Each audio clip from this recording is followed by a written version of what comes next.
অবশ্যই অবশ্যই আমি তোমাদেরকে পরীক্ষা করব, ভয় দিয়ে, ক্ষুধা দিয়ে, সম্পদের ঘাটতি দিয়ে, আতঙ্ক দিয়ে, প্রাণনাশ দিয়ে, ফল ফসলের হানি দিয়ে পরীক্ষা করব। কিন্তু এই পরীক্ষায় যারা উত্তীর্ণ হবে, যারা সবর ইখতিয়ার করবে, ওয়াবাশশিরিস সাবিরিন, ধৈর্যশীলদের জন্যই হচ্ছে সুসংবাদ। আলহামদুলিল্লাহ পড়ে।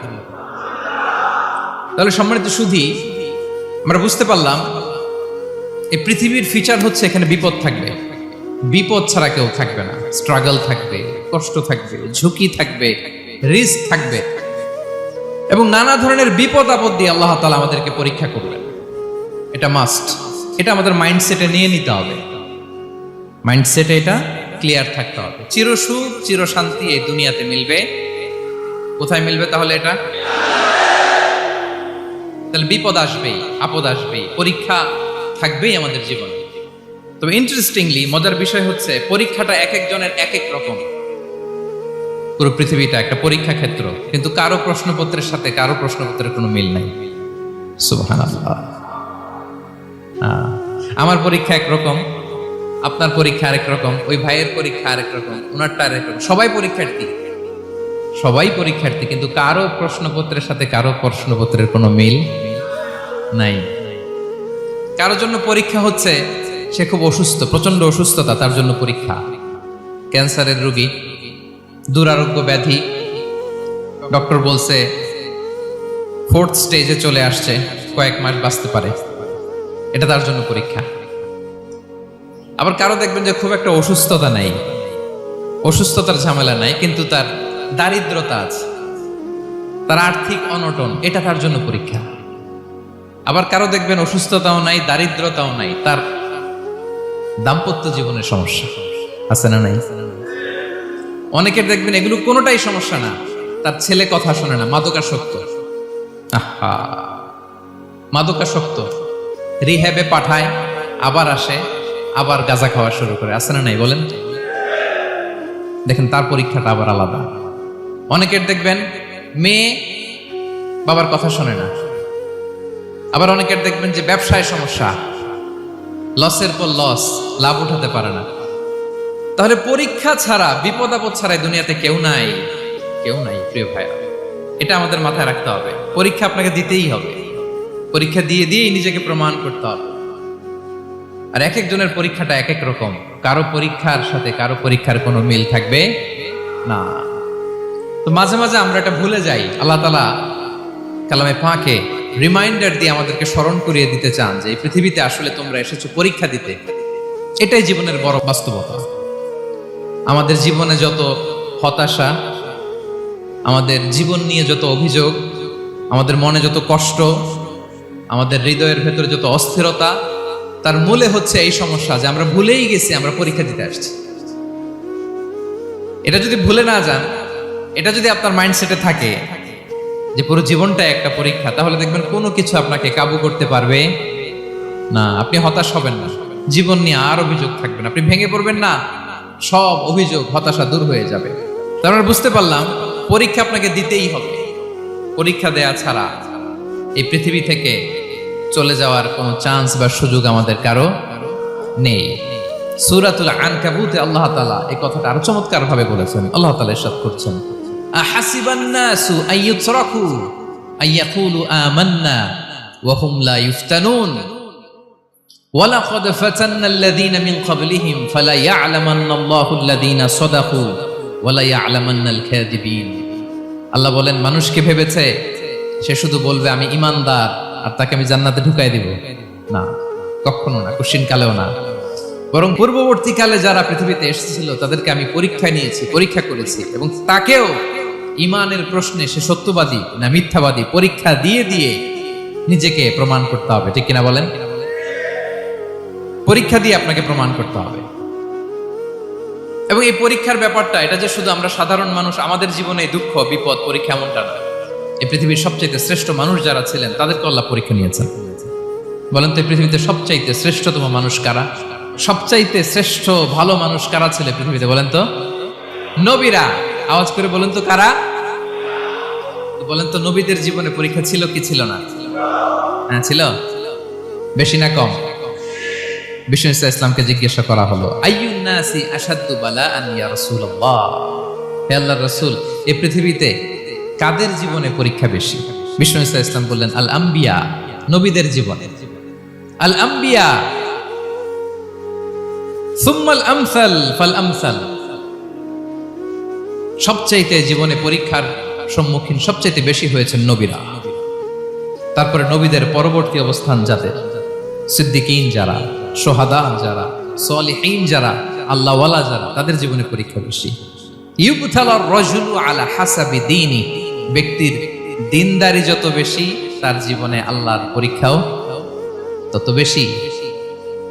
আপনি আল্লাহওয়ালা হবেন, আপনার জীবনে পরীক্ষাও অনেক বেশি। এজন্য ইমানদার হওয়া যেমনি মর্যাদার, ইমানদারের জীবনে পরীক্ষাও হবে অনেক বেশি। এবং পরীক্ষা যত বড়, খেয়াল রাখতে হবে, মন খারাপ করার কোনো সুযোগ নেই। পরীক্ষা যার জীবনে যত বড়, সেটাতে সফল হতে পারলে ওটার প্রতিদানও বড়।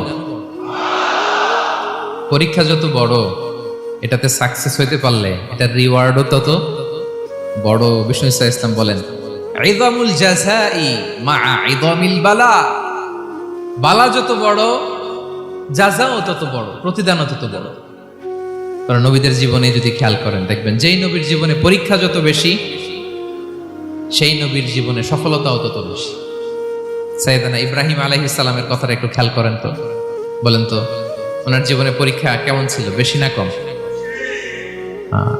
ওনার জীবনের পরীক্ষা থেকেই তো আমরা এই শব্দটা ব্যবহার করি, আমরা বলি অগ্নি পরীক্ষা। কি বলি?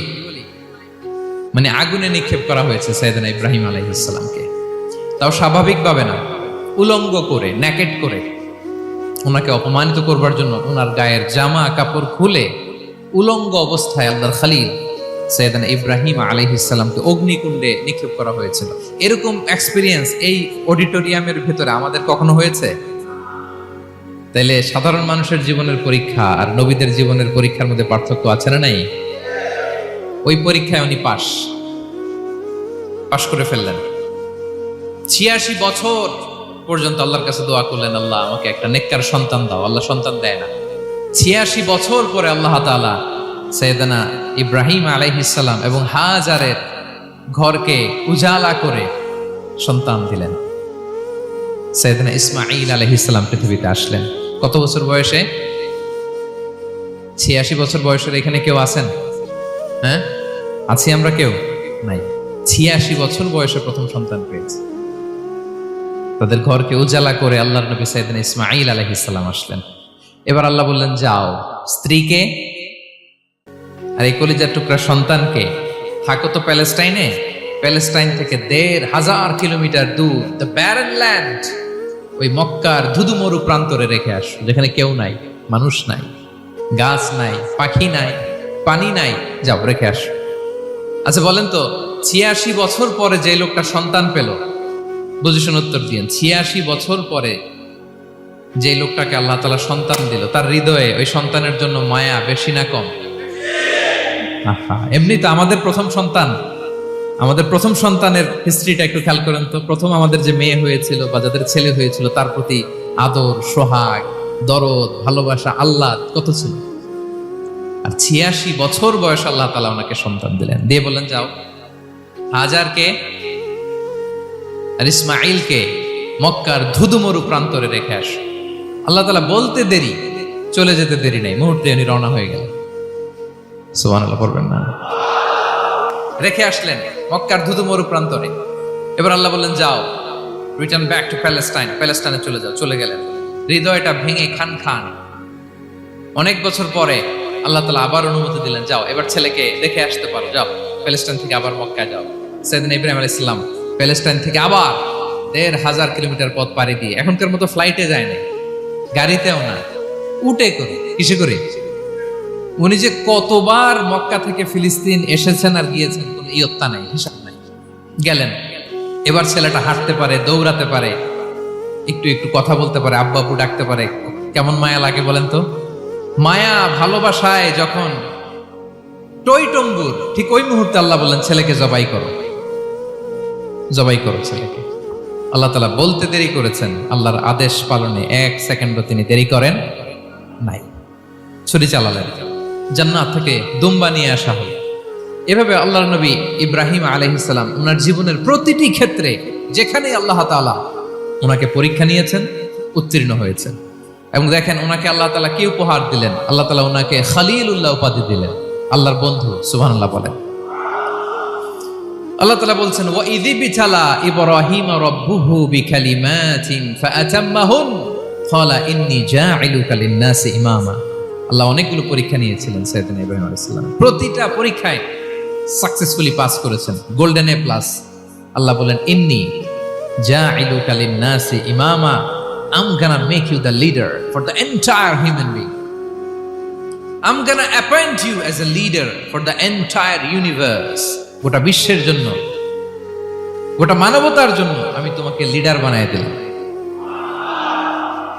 ইযামুল জাযাই মা'a ইযামিল বালা। পরীক্ষা যত বড়, ওই পরীক্ষায় পাশ করলে ওইটার ফলাফল ও প্রতিদানও বড়। তাহলে দেখেন প্রিয় ভাইরা, সাইয়েদনা ইব্রাহিম আলাইহিস সালামের জীবনে পরীক্ষার কোনো শেষ ছিল না। আমি আপনি কোথায়? আল্লাহর খলিলের জীবনে যদি এত পরীক্ষা থাকতে পারে, আমি আপনি কোথায় বলেন তো? এবার বলেন, সাইয়েদনা মূসা আলাইহিস সালাম ওনার জীবনে তো কোনো পরীক্ষার ছিল না। হ্যাঁ, গুণে শেষ করতে পারবেন? জন্মটাই তো হয়েছে পরীক্ষার মধ্য দিয়ে। মিশরের ছেলে সন্তান হইলেই ফেরাউন বলছে জবাই করো। ওনার মা এরকম সিন্ধুকে করে ভাসায় দিলেন নীল নদীতে। আল্লাহু আকবার! কি একটা রোমাঞ্চকর পরিস্থিতির মধ্য দিয়ে আল্লাহ তাআলা ওনাকে বাঁচালেন। সুবহানাল্লাহ। জন্মই হয়েছে পরীক্ষার মধ্যে দিয়ে। বড় হইলেন, ফেরাউনের ভয়ে দেশ ত্যাগ করলেন, মিশর থেকে মাদিয়ান। আবার আল্লাহর আদেশে যখন ফিরে আসলেন, আবার ফেরাউনের সাথে তর্ক বিতর্ক, যুদ্ধ। একটা রাত আল্লাহ নবী মুসা আলাইহিস সালাম শান্তি মতো মিশরে ঘুমাতে পারে নাই। একটা রাত। শেষ পর্যন্ত এই ফেরাউন মুসা আলাইহিস সালামকে ধাওয়া করেছে।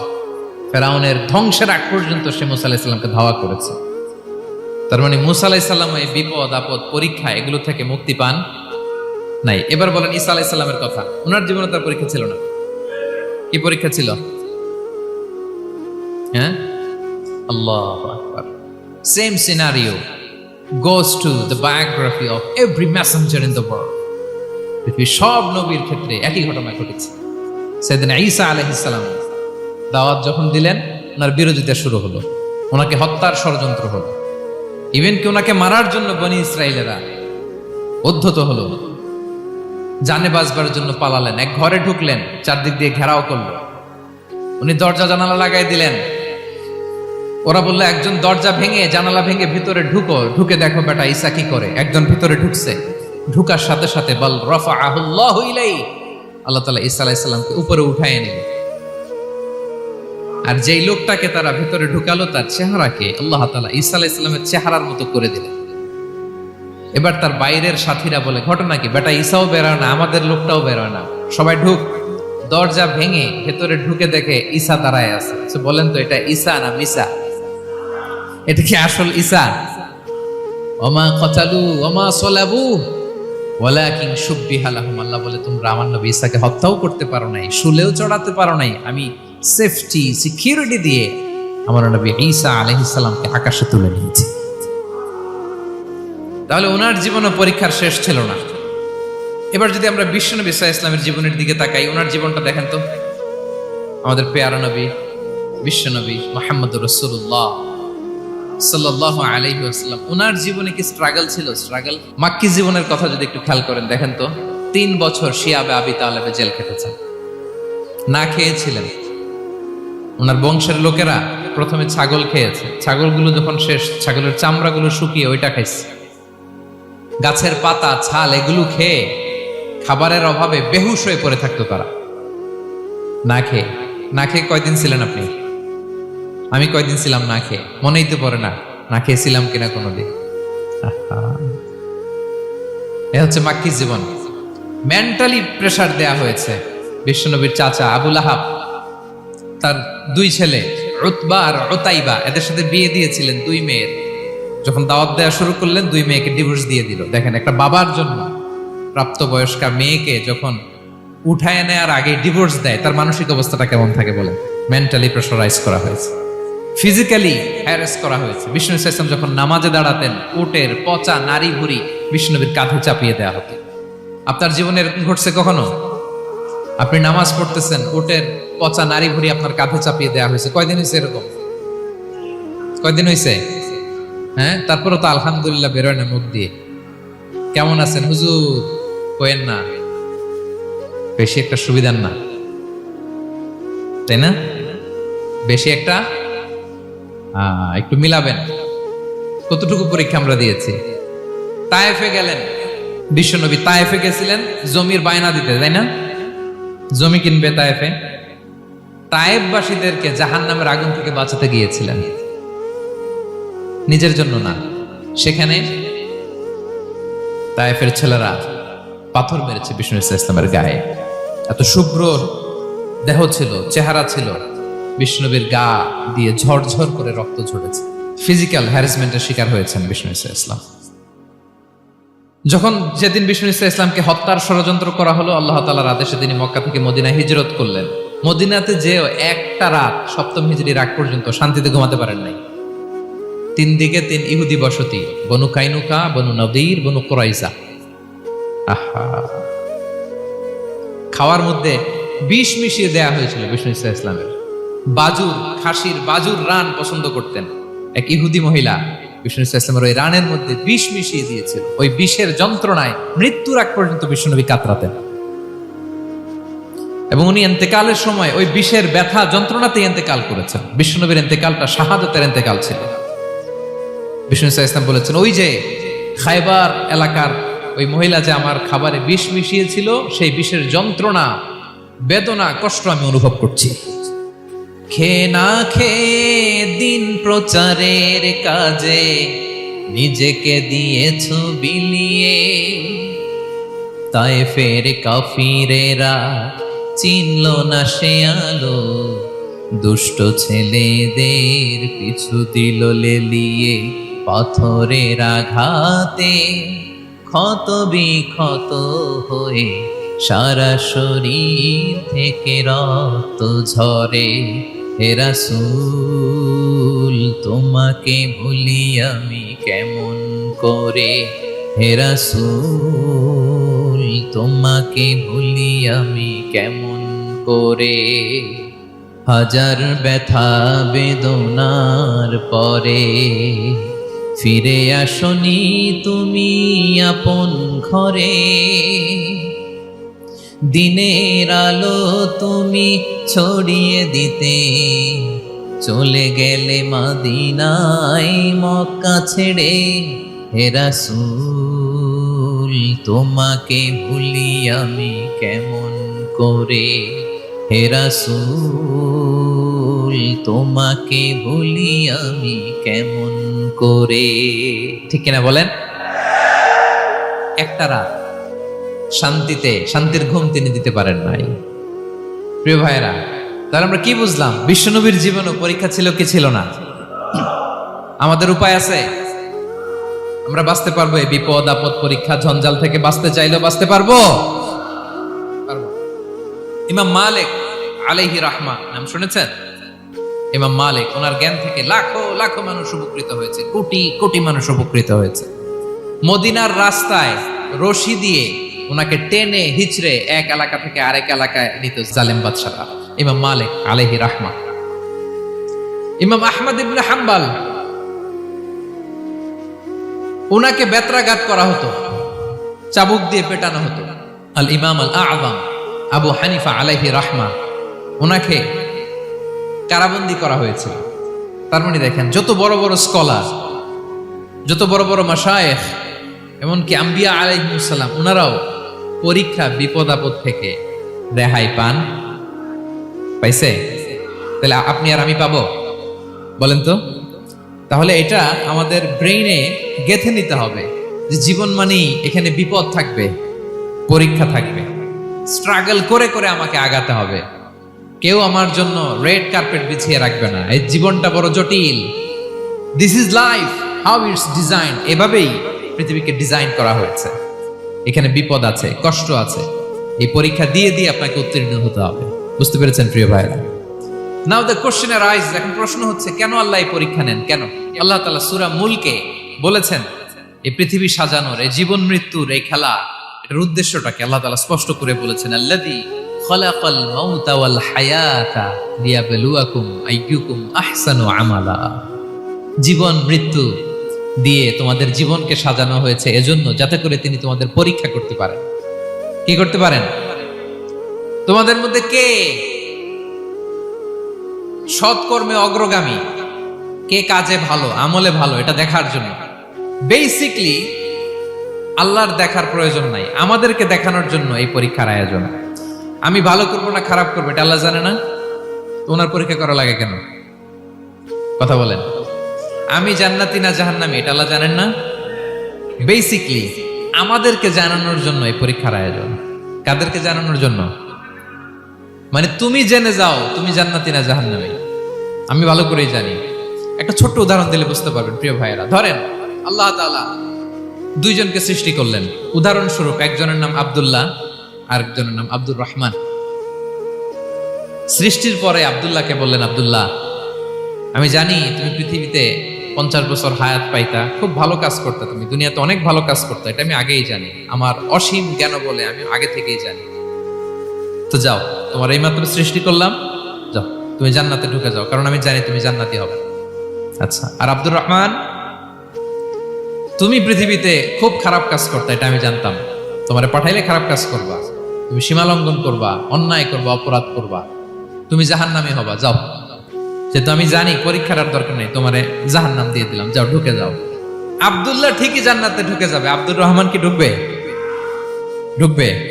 সে বলবে, আল্লাহ এইমাত্র আমারে বানাইলেন, এইমাত্র আপনি আমাকে সৃষ্টি করলেন, সৃষ্টি করেই বলতেছেন তুমি জাহান্নামে যাও, আর বলতেছেন আমি জানি দুনিয়াতে পাঠালে তুমি খারাপ কাজ করবা, তুমি জাহান্নামী হবা, পাঠানোর আর কি দরকার, আগে থেকে জাহান্নামে যাও। আল্লাহ আপনি জানলে জানতে পারেন, আমি তো জানি না। ঠিক কিনা বলেন? সে বলবে, না আল্লাহ আপনি ভুল বলতেছেন, এই দুনিয়াতে পাঠাইলে আমি খুব ভালো কাজ করতাম, আমি সীমা লঙ্ঘন করতাম না, নামাজ পড়তাম, রোজা রাখতাম, হজ করতাম, যাকাত দিতাম, সাদাকা করতাম, চ্যারিটি করতাম, জনকল্যাণকর সব ভালো কাজগুলো আল্লাহ আমি করতাম।